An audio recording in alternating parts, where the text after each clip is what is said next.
Hi, everybody. Here's another podcast from We Talk Science. Thank you so much for joining us today. I have on the line in Australia Melissa Marquez, who works with sharks. Hi, Melissa. Good morning or good evening to you. Good morning to you. How are ya? I'm doing really well. How are you? Doing really good. Can't complain. Excellent. So, really cool stuff, sharks, right? So, could you please introduce yourself and tell us more about, where you studied and what you're interested in? So I study shark habitat use, so figuring out why sharks are where they are. But I also look at I call it the conservation equation. And so I look at not only the animals, which are the sharks, but I also look at the humans, which is something I think a lot of people kind of forget about. And I look at our relationship with these predators, how it's evolved from the beginning of time, or as far back as we can kind of tell, up until today.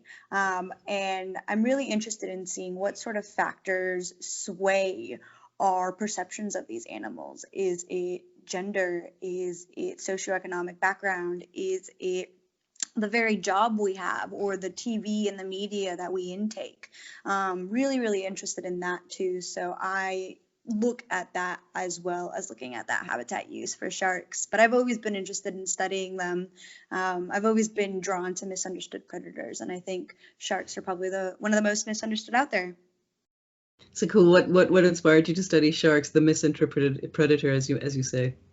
Yeah, definitely. It's just so in the Hispanic culture, you usually end up having two last names. One of them is Marquez, but the other one is Villalobos, which actually translated means village of the wolves.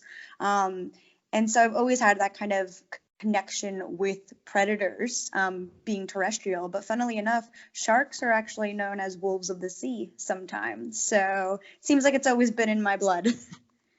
That's awesome. That's really, really fun. So right now you're in Australia. Which university are you at? And you're doing a PhD on this, aren't you? Yes, I am currently at Curtin University in Western Australia. Awesome. All right. So tell us something more about shark habitats. What are you looking at specifically there? So I'm trying to figure out what ecological processes sway a shark's decision making skills when it chooses a habitat. Specifically, I'm looking at nurseries. So, for an example, a lot of nurseries are in mangroves, but if you have two identical mangrove channels, at least to us, they look quite identical. Why do you see a nursery in mangrove A and not mangrove B? So I'm trying to figure out exactly what's there. Is it pH levels? Is it the habitat structures a little bit different? Is it prey resource there? And so I'm at the beginning of my research looking at that. Unfortunately, I haven't been able to go out into the field just yet thanks to the pandemic. That's yeah, obviously that's affected all of us. But hey, you have been out in the field at all, or not yet? Not at least with my PhD in regards to this, just because it would involve me going to the Cocos Keeling Islands and Christmas Island, which Okay. are two remote island regions off of Western Australia. And due to the pandemic, they've kind of closed their borders off because they wouldn't be able to cope with a outbreak in their area. Of course, of course. So tell me more about like what is already known about shark habitats, in terms of what you mentioned. I mean, obviously you're looking at different, conditions and things like this, but what spurred you onto this particular tract of research? I think it was one of those things where what we know so far about shark habitats really depends on the species, which sounds like kind of a cop off that many scientists do of like, oh, it depends on the animal, but it really, really does. A lot of times um, when we look at these animals and we talk about sharks, instantly you kind of think of a great white shark, a bull shark, a hammerhead shark, any of those kind of like famous sharks. But there's actually over 500 different species. And so obviously not all of them are going to act the same because all of them inhabit different areas of the ocean. So I think what I find really interesting is the fact that even for the really famous ones like great whites or whale sharks, there's actually still holes in what we know about these animals. And so for migration patterns and for habitat use, even though we know some of it, unfortunately, thanks to climate change, it is kind of putting things a little out of whack. So the status quo, as you might say, is actually changing. But yeah, it really depends on the shark. Some of them are more coastal species. They tend to stick around the shorelines and the coasts.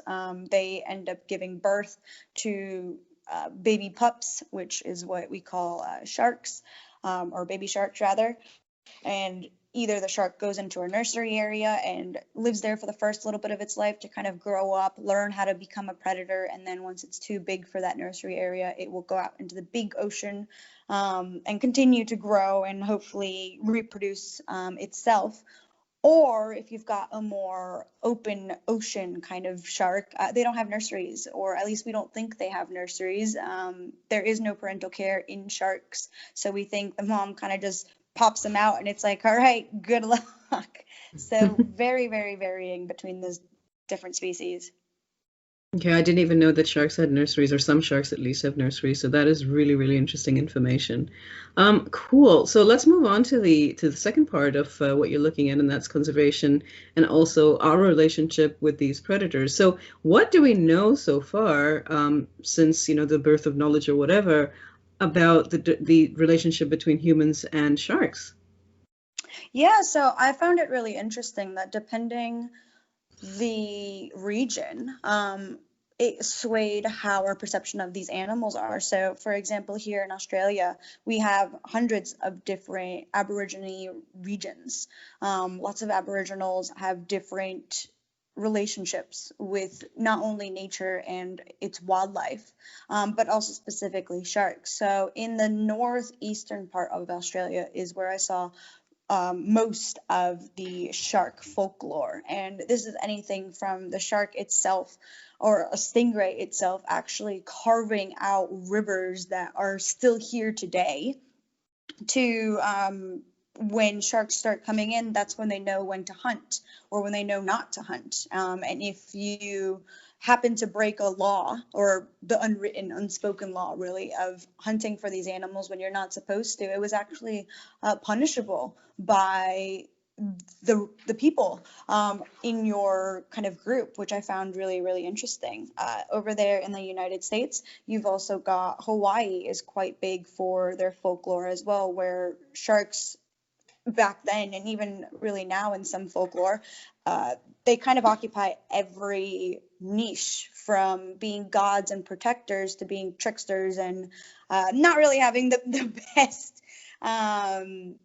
best reputation. So it really is quite interesting, but folklore no longer really sways our perception of these animals. Now instead it's what we read in the media, and even something as simple as the music that accompanies a video that you see of a shark swimming actually sways our perception of these animals.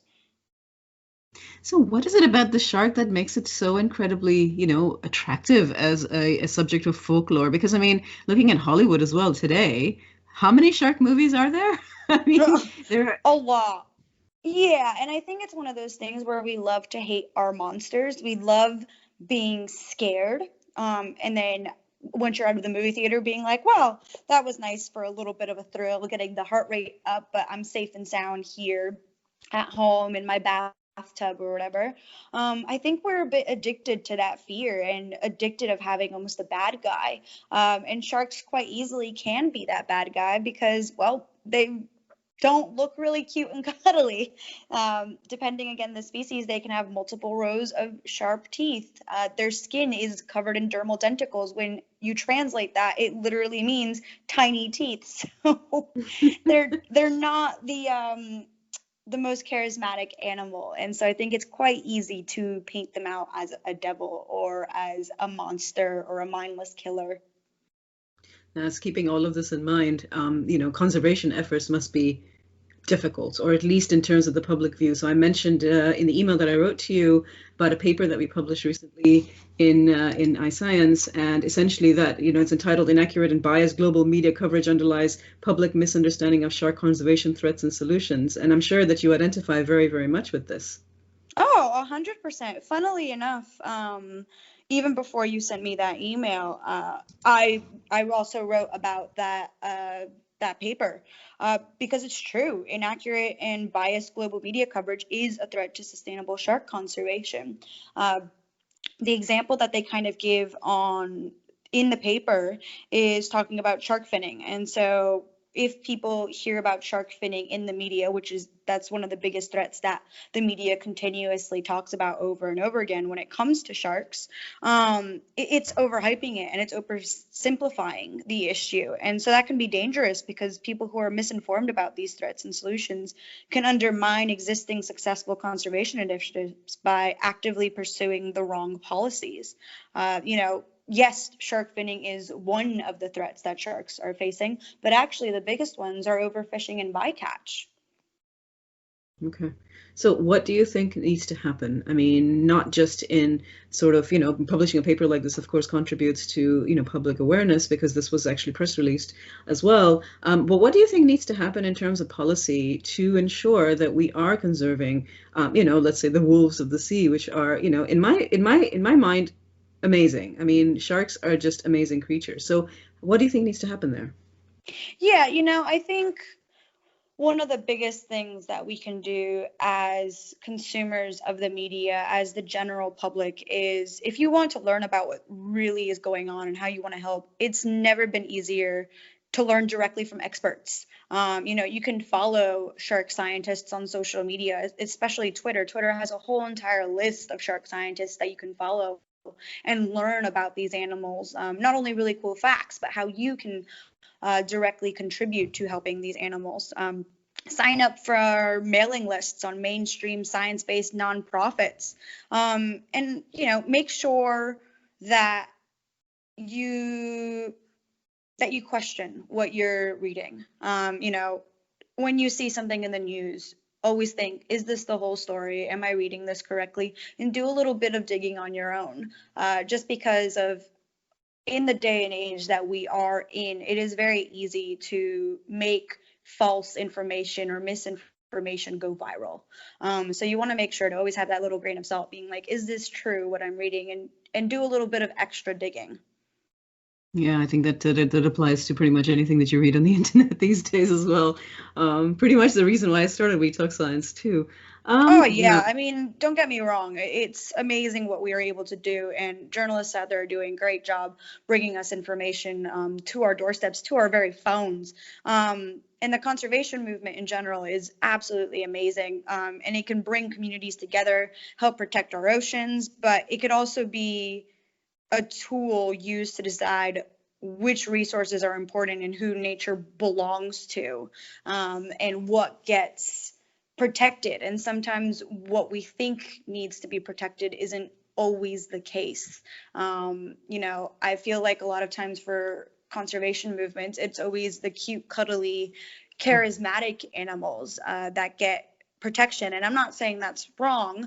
I'm just saying they're not always the ones that need the most dire help. And so we need to just keep that in mind. what kind of steps do you think that, governments should take to ensure that we preserve the diversity of shark populations? I mean, in the oceans around the world. I mean, let's talk about blue sky thinking. Like, if you were the king of the world, what would you do? I mean, it's one of those things where I think we need to learn more from our scientists and our policy advisors who are in this in the field constantly doing work. The IUCN has a whole entire kind of task force that is dedicated to assessing the risk of extinction of these animals. And I think the most recent risk assessment was that 31% of sharks and rays, which are their relatives, are threatened with extinction. Now, those are of the animals that we know. If you actually look on the IUCN and you look up shark skates and rays, which are collectively known as the elasmobranchs, you'll actually see that about like 40% of those animals are listed as data deficient. So that means we don't have enough information to assess whether or not they are going to go extinct in the next couple of years or if they're in danger of becoming extinct. So I think it's really important that governments work closely with these people who are tackling these kind of issues to figure out what a game plan is and how to set it for their specific regions. Okay, that's interesting. Thank you so much. All right. So my usually finish off these interviews by asking you what your experience has been as a woman in science, not only in the lab but also in the field. What has been your experience, and what would you tell somebody who wanted to follow in your footsteps? I mean, like other women in STEM, I've faced racism, sexism, ageism for being a young woman of color as a Latina. But I've also felt a lot of support from the groups that I've been able to find in. There's a lot of groups out there that specifically are for minorities in shark science, for Latinas in STEM, just friends that I've made along the way being in science. And I think they are the ones that I kind of draw my most inspiration and motivation from. And so, even though sometimes, yeah, it does feel a bit lonely, you find a good set of people to look up to work with, to cheer you on, and you're going to be just fine. As for following kind of a similar career path, I think one of the things is that one of the best quotes that I've ever heard is have a goal and a destination in mind, but be very flexible on the journey there. And for me, I never thought my life would kind of turn out the way that it has so far. I very much in high school was like, right, I'm going to go graduate high school, then I'm going to get my bachelor's, then I'm going to get my master's, and then I'm going to get my PhD. And I mean, I've had breaks and curves and twists along the way. I'm doing stuff that I've never thought I was going to be able to do, such as be a TV presenter or an author or a podcast host. So just be open to all of the possibilities. And sometimes if there's not a door there for you to knock on, create your own door or go through the window. Brilliant. That's a really nice piece of advice. Thank you so much. Well, you know what? I think that you are one of those people to look up to. If I see it correctly, I think it's amazing what you're doing. In spite of all of the pushbacks that you've had, as you mentioned, that you're out there studying sharks. I mean, geez, I could not imagine a cooler thing. It's been a lot of fun. I'm very lucky to say that I'm a person who loves their job, is passionate about their job, and isn't working a day in their lives because I love what I do. And I know a lot of people don't have that opportunity and aren't blessed with that. So I'm really happy with my choices. Brilliant. Thank you so much for your time, Melissa. I appreciate your time with us and for the interview. Thank you.